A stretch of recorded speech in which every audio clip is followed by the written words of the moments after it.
Kenya has a new high commission in Jamaica. What would happen if a Kenyan pet could talk? Dang, dang, dang.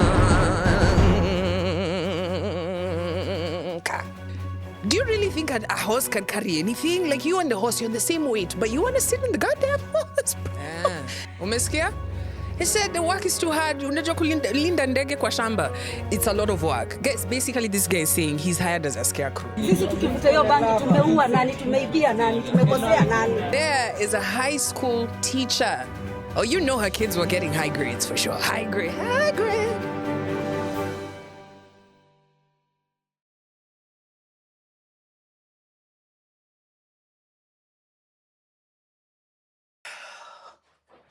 What's good? It's Friday. It is okay, Friday.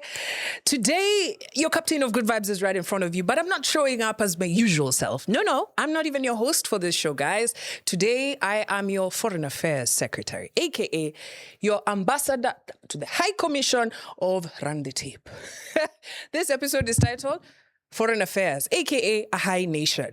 And if you haven't already said hi to me by hitting the subscribe button, hi.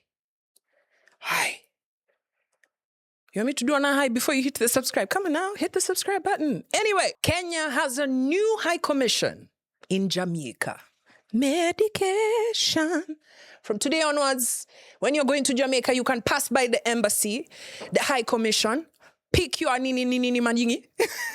No, but for real though, this is about deepening strategic partnership. They're saying expanding political, economic, trade, investment, and cultural. Of course, hapo kwanza cultural. Yeah? Jamaica and Kenya, we are the same people, right? And of course, people-to-people cooperation. This is amazing, guys. This is where now we hit medication. First, by the way, there's no visa to go to Jamaica. So already the relations are there, but we just never had a high commission there. Now, this is important. As your CS of Foreign Affairs, I had to tell you that Jamaica is not only known as the land for Kushongpeng, it is also the land of Cool Runnings, the movie. If you haven't watched it, by the way, it's okay. Nobody cares. And then there's the music, which we've been listening to all this time. But it also is the land of Bob Marley's herb, Haile Selassie's gas, jar plant, which has been exported in different parts of the world. So here's Kenya with a healthy foreign affair relationship with Jamaica, right? You'd think that that would allow us as well to be brothers in arms or in smoke or in abs, brothers in abs, right? Wrong.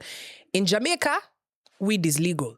In Kenya, the only herb is locked up. Actually, this week, the High Commission of the Rastafari, that you get the theme for this episode, right? Okay, thank you. The High Commission of the Rastafarian movement went to court seeking the legalization of the medication so that the meditation can be taken smooth. For Christians, basically, their sacrament to be legalized. Run the tape. Bangi ni holy weed. Unacheki hata tuiti bangi, tunaita wisdom weed ama holy weed, holy herb. Man, tunataka ilegaliziwe kwa sababu Rastafari community, Rastafari society wanaitumia as a religion.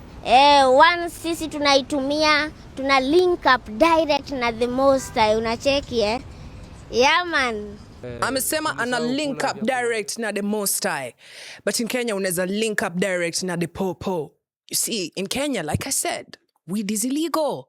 So most of the people who are usually arrested for weed busts are peddlers. I mean, if you just take a look at all this, right? These are cases of peddlers who have been busted in the past couple of weeks for marijuana. Some are busted with kgs, some are busted with trucks, some are busted with just a few rolls. And this is where it gets interesting. Hata wewe, with your 9 rolls, you can find yourself in front of a judge explaining why you're using marijuana. And I promise you guys, it will not be for the reason you think you will say. Because here are a few examples of guys in front of the dock. Run the tape.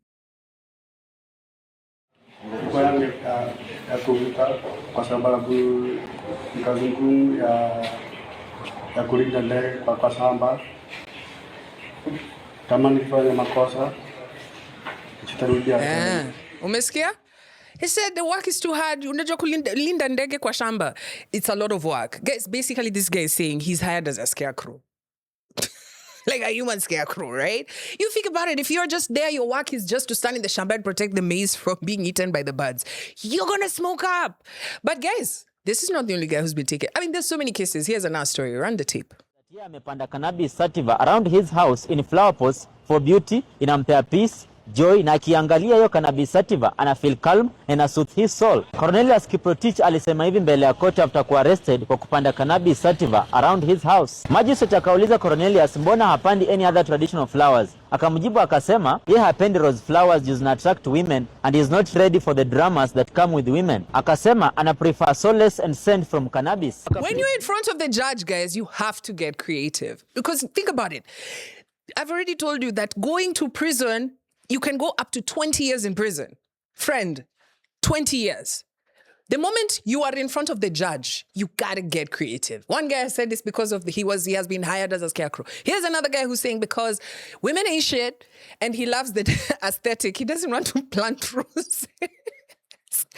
Here's where you take a moment and think about it, especially you who's meditating while you're watching this. Let's imagine police bust through your doors. The next thing, you've been taken. And Monday, you're in court because unajua this weekend lazima ulale ndani. What will be your excuse when you get in front of the judge? Think about it. Anywho, marijuana in Kenya, despite it being illegal, is actually smoked in the open. This is where it gets crazy, right? So many people smoke weed in public. While when you're arrested, it could take you up to 20 years to plead your case, guys.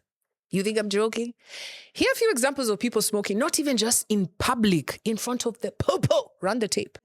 Tumesema kama hii kanisa haitaki vijana wetu wa enjoy grao, hata hao pia hawataweza kutumia kanisa.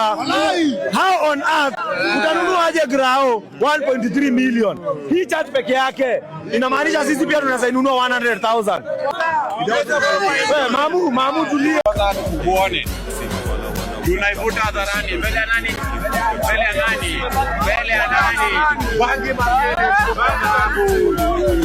Bangele. Kwa adabu. Tunaivuta mbele ya nani? Mbele ya baba.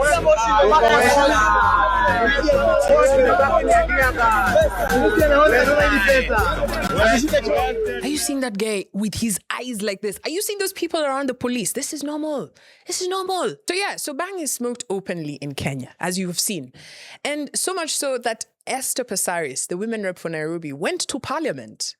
And this is what she had to say. Run the tape. It's a conversation we have to have. Unfortunately, the religious institutions will say no, but it is already there. It is available readily. Our children are having cookies. I was once, let me tell you, our children are also making cookies with bangi in their houses and selling them. They're having parties where they're getting intoxicated. So let us not live in a box. The fact is...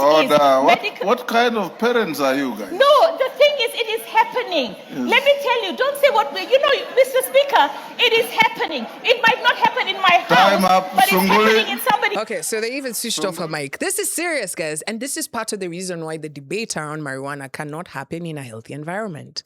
Why? Because here's a member of parliament taking the issue up to parliament and saying, hey, let's have this conversation. But the speaker ridicules her and the rest of the members, in fact, ridicules her by saying, what kind of children are you raising? And I can bet you, Mr. Speaker, sir, you probably have many, many people who are close to you, or you know, who are medicating. Yep. Now, this is where it gets interesting. It's not only adults who are getting access to marijuana, even the kids. Here's my fellow foreign minister of foreign affairs, and this is what he had to say. Run the tape. Designer toi wanachoma jo. Itabaki sasa umekuja na barua ya mzazi. Jo hapana. Unapata kitoi kinakuja kinaitisha daza. Barua ya mzazi inabidi. Hizi si dom, hizi ni mandom. Na mimi nawaambia. Hapa hivi msikuje kuchoma excess.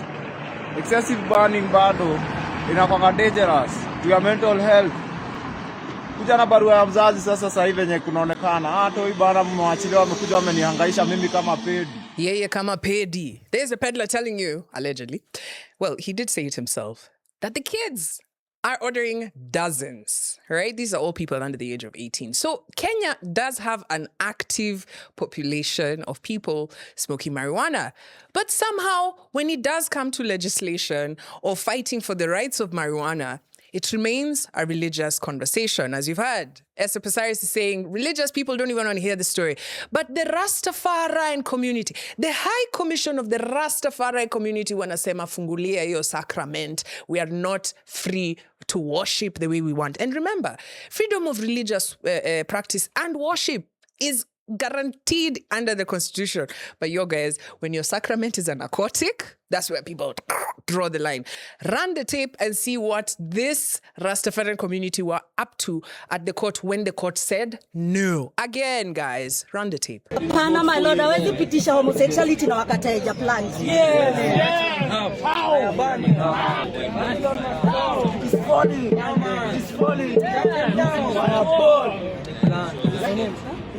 Sisi tukivuta hiyo bangi tumeua nani, tumeibia nani, tumekosea nani? We are not Mama unasema they are saying yes to church. Yeah, my lord. And not to the plan. My lord. Me, I've been a teacher all my life. I'm above 60 years now. Mnaniambia nini? I've smoked weed all these years. Imeniweka vizuri. Look at me at 60. Look at me at 60. Habi imeniweka poa. It is medicinal. I don't go to no hospital.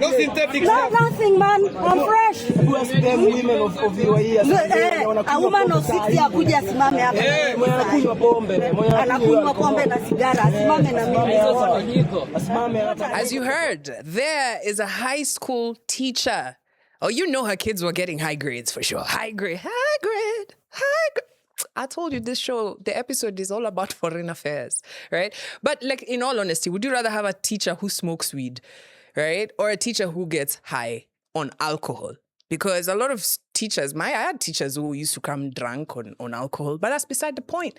So there it is, a religious debate in Kenya. Marijuana is a religious debate. But Kenya isn't the only country talking about legalizing marijuana. In fact, there are some African countries that are already ahead of the curve. What would be the pros and cons of marijuana, right? There is many pros, right? If you remember when Wajakoya was running for president, the guy chanuada on what the benefits for marijuana could be. For example, economic growth and tax revenue, especially in a country that has no jobs, right? If you could be able to make money from bangi, why not, right? Criminal justice reform. There are so many people, like I've just mentioned, who are in prison because they had 6 rolls of bangi. Seriously? And they told the judge a story that the judge didn't buy. And so, or they didn't have money to bribe their way out. There is also product safety and quality control. What wa bangi? Nini munavuta? Like if someone sat down and asked you, could you tell us the product? Could you even say where the thing was? Maybe it was the product had been kept in a place next to rat poison, right? Or chemicals had mwagika inside it. You don't know. So quality control and product safety would be if legalized. And then expanded medical access. Now, guys, this is the biggest conversation. Marijuana has more benefits just from smoking and getting high. It is good for so many things, including healing chronic pain, multiple sclerosis. It's good for managing, and also epilepsy, allowing safe, standardized access to medical marijuana. This is why people are legalizing. But guys, where there's good, there's also negative. Public health concerns. Number one, where countries where it has been legalized, people then overconsume. Even people who never were consuming are now like, yo, if they legalize it, let's check it out. Now, people who smoke up, I'm going to ask you a question. Do you want everyone to smoke weed? Risks to youth. You can ask them what they said because they know the answer. Risks to youth, right? We've already said that even as we're speaking right now in Kenya, there is already too much access to the kids. Once it's legalized, bro. And then impaired driving and accidents, because people say, don't drink and drive. Smoke weed and fly to heaven. That's what's happening, right? With the growing numbers of users in a country like Kenya, where you're having this debate about marijuana, it's shocking to see only Rastafarians being the ones at the forefront having this conversation. And every time their door is slammed in their face because I don't know, because maybe you guys don't want them to legalize this narcotic. But considering there's already a large number of people consuming this product, how do I know their number of busts? Kwani, the demand is what's driving the supply. So considering the amount of people, not only for religious purposes, above the age of 18 who are consuming this product, why don't we see more people on the streets fighting for the legalization of marijuana? Would you fight for marijuana? Do you want marijuana to be legalized in your country, or is this something you're like, nah, it's okay, let it stay illegal? As your CS of Foreign Affairs, there's some things I need to say. Hey, the audacity of illegals. We are going to South Africa. Shh, we have arrived. Or Tambo. And of course, as we have gotten out of the plane, this Zulu guy has probably come to pick us up from the airport. Why? Because this guy does not like Africans. In fact, this guy has become sort of a celebrity in the past 6 months because of this story of March for March, right? You've probably seen him chasing Africans like us who have just arrived at the airport, right? Run the tape.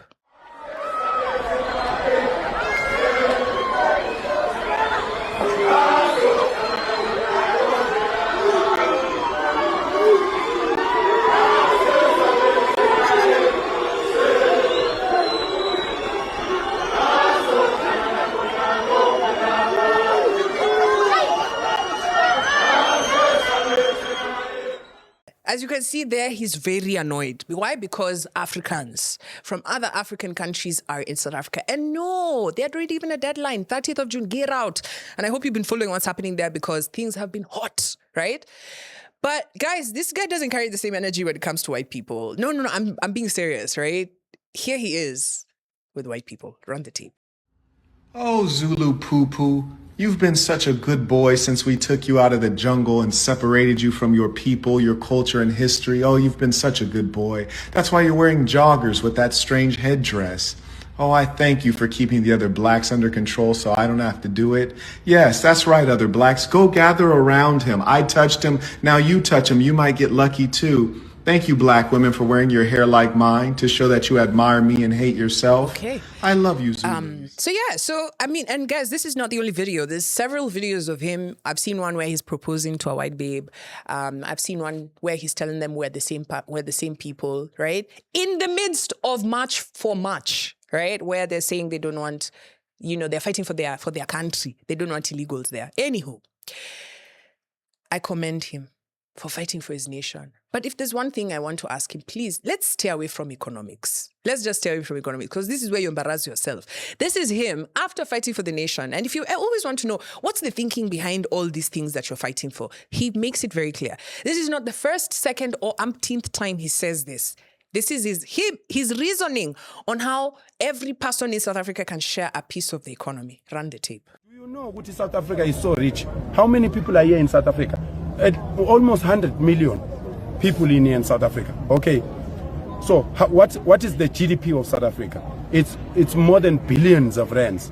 I'm saying if this government, if these people of South Africa come together, this country can afford to give each and every South African 1 million rand a year for the rest of their lives. We are so rich. That's why all these countries all these guys from other countries want to come and stay in South Africa because they know what we don't know. So then he is giving us a bit of math breakdown from his idea. You guys, you don't even need to go far, but basically he said if you take a GDP of 443 billion and divide it by 60 million South Africans, that every South African can be rich. Basically, they'll each have about 700K, but there will be no roads, there will be no water, there will be no nothing. Right? Upatiwe 700K yako na uende na maisha. I know people who are saying I would be okay with that. But guys, this is the reason why you shouldn't allow just people who are famous to make policy in your country. Okay? Anywho, this wasn't about South Africa. I said this was about the audacity of immigrants. There's like a confidence that you have. You can have confidence in the wrong thing. And this, I have to call it out. This is the audacity of a Kenyan immigrant who was in South Africa explaining the benefits of being in South Africa on national TV. I say, run the tape. I can tell you South Africa is one of the best nations one can visit and live in. But what is happening right now... So, but what were you doing in South Africa? I was an entrepreneur. Entrepreneur, meaning? Yeah. If you can give us a bit more detail about that. I was having my own business, but when I went to South Africa, I had to seek employment, and I was actually working for an online company, and they were paying me nicely, and I had to leave it because I cannot struggle every day with the police on the road. I cannot struggle every day that, oh, they are coming in this area, we have to be safe. Oh, they are coming at our... Were you there legally? Actually, I was undocumented by the time I came. Mm-hmm. And that is why the South African government gave me an overstay of so and so days at the time. and undesirability status. You went on what kind of visa? I went on a visit visa, which I hoped would later be a work visa, which did not work. Mm-hmm. Yeah. So you were there illegally? Yes. Okay. What's... Right. So that's the audacity. Look, when it comes to this issue of South Africa, I have said it and I'll continue saying it. Guys, you will be on the wrong side of history on this story.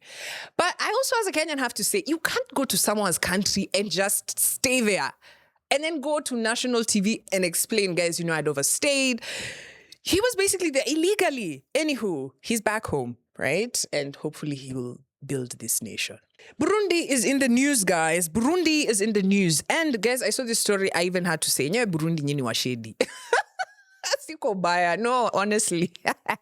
Okay, so Burundi is in the news. It's because their first lady went out of the country and got 2 awards. You're asking me why I should care. Just you relax first, I tell you the story.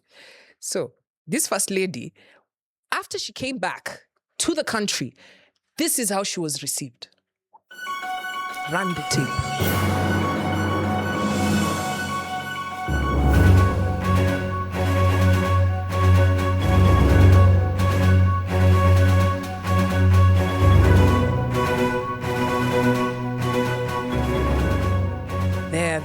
That's the first lady, Angeline Ndayishimiye, right? And the one thing I can tell you is that all Burundis wanamuheshimu. I was surprised that there's still Burundians in Burundi because I thought they're all in Islando, in Nairobi, right? Anywho, there she is. She's showing her awards. And it's Africans, why do we do this nonsense? What's the benefit of this nonsense? Right? I want to understand. Make it make sense to me. Explain to me kwa kinagaubaga why people had to leave their jobs. There's a convoy of vehicles that she's standing on top, waving. What is this about? Right?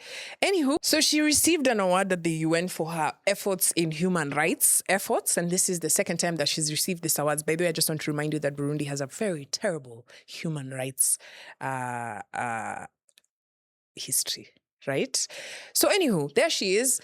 First lady of Burundi. I want to salute those outfits, maze. Oh, nakumbuka last time ulikuwa na outfit ya kitenge paka iko na sura ya president. Anywho, let's move from Burundi. As your foreign affairs, yes, I'm taking you to Nigeria because there's another first lady I need you to meet. Mm-hmm. Have you heard of Remi Tinubu? Oh, you haven't? Oh, let me fill you in. So 2 weeks ago, she was trending. Why? Because, her party, which is the ruling party. Of course, remember, Nigeria is going to the election in 2027. Right? Do you know that? Now you know. Nigeria is going to the election 2027. It's going to be big, man. Kenya is also going to the election 2027. And we, right here on Run the Tape, are going to be filling you in with all that information, counting down towards the election. So, of course, during election campaign season, what happens? Politicians will tell you anything. And so one of the things is there was a meeting that they were having, and her party, she was meeting the women of the party. And each of these party leaders in their respective counties were given a big vehicle. I think it was a VX. Right? Each of them, and this is not a tip, the party's car. This is now, you can go home, this is yours, right? And then right after she stepped out of that event, she spoke to the media and said, I think the average Nigerian should get into the business of akara selling. Why am I saying it? Let her say it. Run the tape. We're trying to give hope. And to start akara business doesn't take a lot of money. To start roasting corn, or somebody even said about grant, you see, they're saying that kuli doesn't take much. We didn't give them a loan.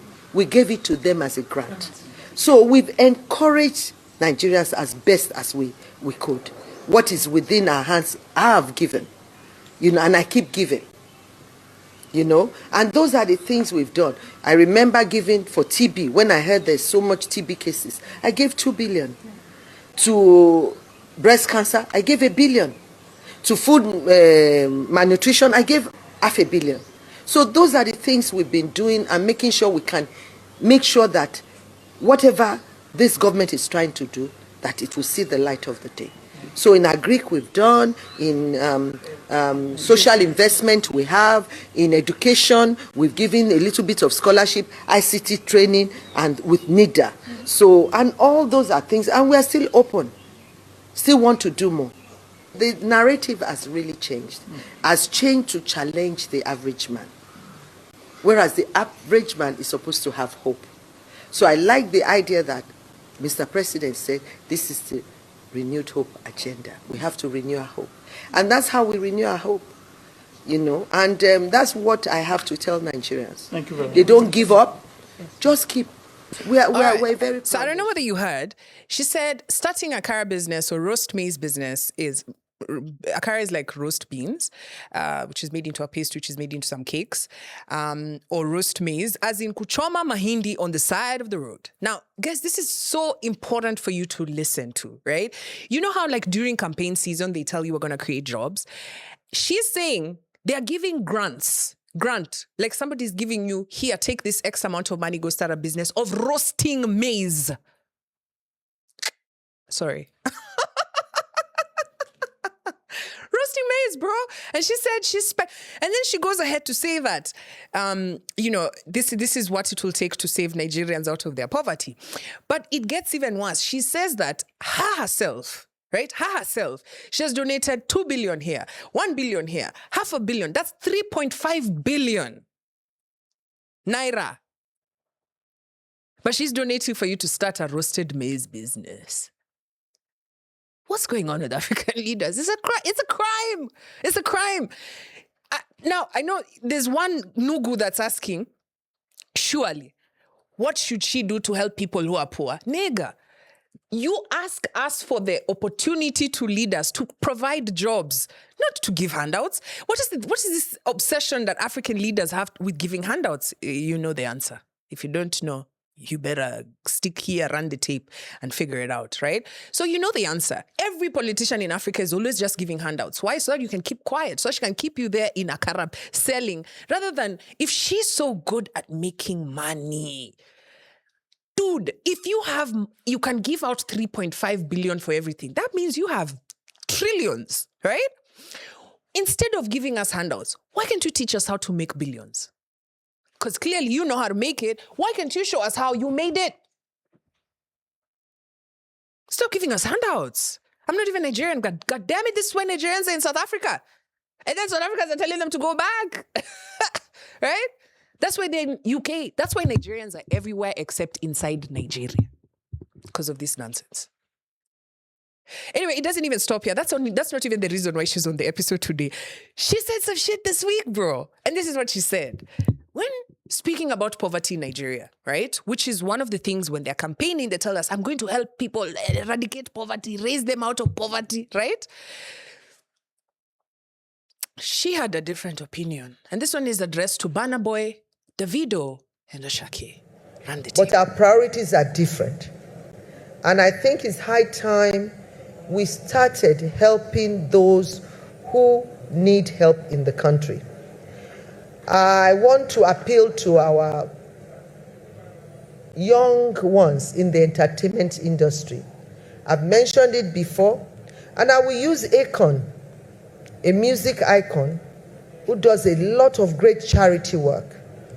They make the Burna Boys of this world, Ashake, all of them, Davido. We want to see you with one foundation or the other, helping the poor with your money.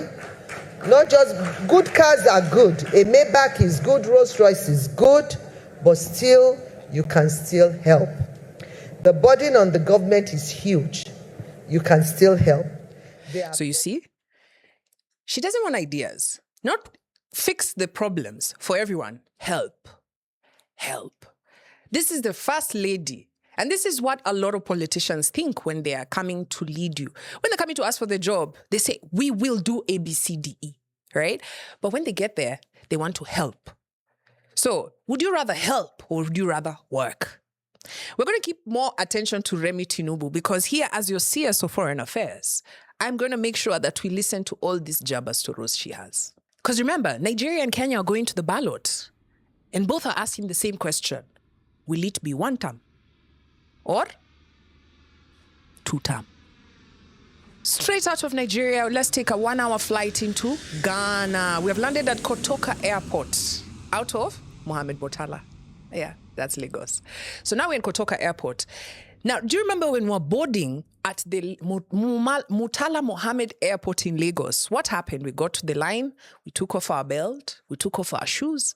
In fact, at that point, the person was even saying, "Can you remove those swans?" Right?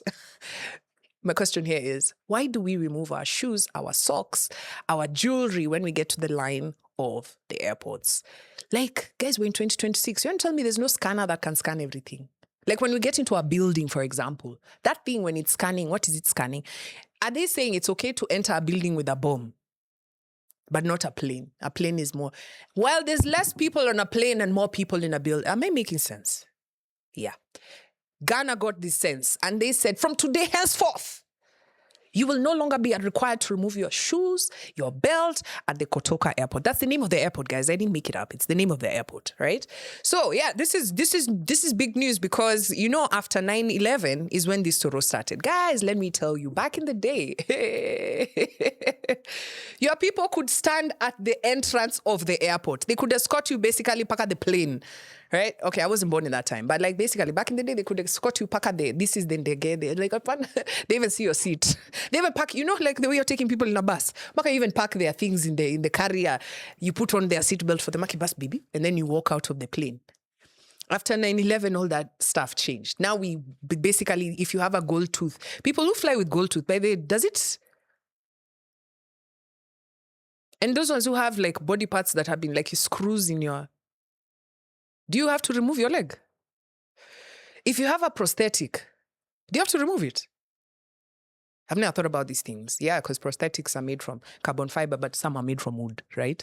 Anywho, that's some good news right there. So, yeah, JKIA, I think you need to step up ASAP because the idea of, especially Kwanzaa, local flights, like I'm flying to Mombasa, sure low.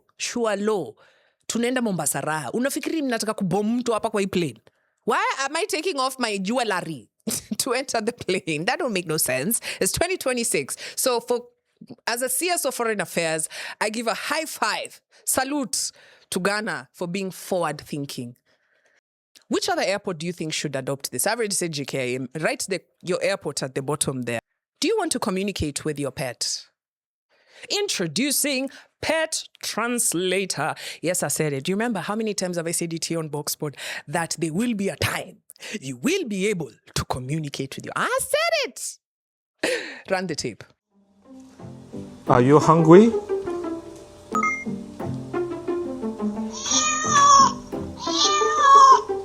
That's Solar, and that's his human, Thomas. And with these devices from a tech startup in Hangzhou, they seem to be communicating. At least, that's what PettyChat claims it allows them to do. What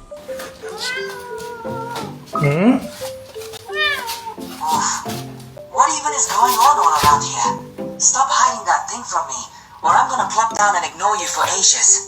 The PettyChat pet caller claims to be the world's first real-time two-way pet translator powered by AI. So far, it's Pets can now speak. Oh, hallelujah. In fact, after calling me CS of Foreign Affairs, your captain of good vibes, I think another one you should add there is your prophet, El Prophetess. Because I said it. I told you there will be a day that pet, that dog, that cat, that giraffe, that elephant, right? That woof woof will now turn into words that you can understand. Yeah. You know how there's those two cats outside which are just like, meow, meow, meow, meow, and you're trying to be like, shut up, you're making so much noise. What could they be saying? Now you can hear it in HD. It will be like women in the marketplace. It'll be that loud. It'll be like a club. Now you can hear the words, right? Because a dog barking, 5 dogs barking in the estate. Sasa haitakuwa ati woof, woof, woof, woof in the middle of the night. Now it will be like, "Weni aje? And the other dog responding. But guys, on a real though, PettyChat, which is a really cool name, right? I thought about it and I was like, guys, do you really want to understand what your cat or your dog is saying, right? And I took the liberty to imagine, because as the captain of good vibes, as your CS of Foreign Affairs, as your head prophetess, I have to envision for you what will happen in the future. Sindio? All right, so this is what I think, okay? What would happen if a Kenyan pet could talk? Dun, dun, dun. Okay. So, dog, You know that Bosco that's usually outside? Mbona unipeleki walks, I say? Yeah, this one is for the dog, for for people who keep their dogs. You have that nice dog. You find even someone has a huge dog and they're staying in an apartment, floor number 6 in a bed sitter, right? You put on the pet translator on your dog and it says, Mbona haunipeleki for a walk, I say. In fact, another one, you guys for shags, the ones you see a dog somewhere on the street, you want to kick it, right? You go to kick that dog and it tells you, Mbona, why are you beating me? This is what I think Kenyan dogs would say. All right, horses. Considering how you treat Kenyan horses, right? Everywhere you go to a random beach somewhere, you find a horse and you're like, okay, imagine I want to ride it. You don't even calculate your weight, babe.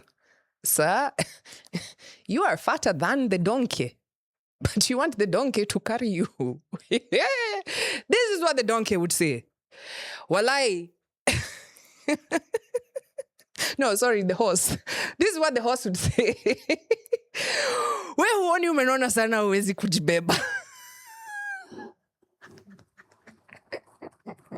No, but for real though, no, honestly, I'm not fat shaming anyone, but some of y'all, do you really think a horse can carry anything? Like you and the horse, you're the same weight, but you want to sit on the goddamn horse, bro. Yeah, that's what the horse would say. Donkey. This one I thought about all the donkeys I usually see on the road, especially sides of Rongai, being whipped, right? To carry water. This is what the donkey would say. Walai, one more time. Walai ni chape, one more time. One more time. I dare you. One more time. That's what will happen. Use your words. That's what the donkey would say. Yeah, because why are you beating me, man? It's also the same thing as teachers want to beat students. Use your words. Snake, right? Yeah, I had time as I was preparing this. I thought, okay? And I said, what would a Kenyan snake say? I say, hizi rumors za mimi kwa shetani zilitoka. No, honestly, Kenyans, where did you get this rumor that the snake is a devil, right? That's what the snake would say, right? Pet translator can translate any pet, not just cats, right? Now, what would a cow say? A cow would say, unikamue, uniue, univae, unimetishe, ukunywe damu yangu, utumie honi yangu kama kikombe. Bro, that's what the cow would say, right? And finally, I know someone thought the cow would say more. It doesn't want any more of this shit, right? In fact, after it says, honi yangu, it would finish by saying, no more. Anyway, finally, cats. Now, any cat owner knows that this is definitely what a cat would say. First things first, you'd be there like, can you say something? Sina maoni. And then number 2, it would give you instructions. Look at me. I'm the captain here. I'm the boss here. Okay? When I say jump, I want my dinner. It would be giving instructions. But in terms of sufferation, absolutely not. This is a cat. This is a cat's world. Anyway, here's now the question I want to ask you. Now that we've gone into the future, imagining what a pet would say, do you really want a pet translator? Or would your human guilt of how you've been treating animals eat you up to a point you wouldn't want to know what they'd say? That's how I'm going to end the episode today as your CS of Foreign Affairs, your captain of good vibes, and of course, your all-time kapow. Tupatane next Friday.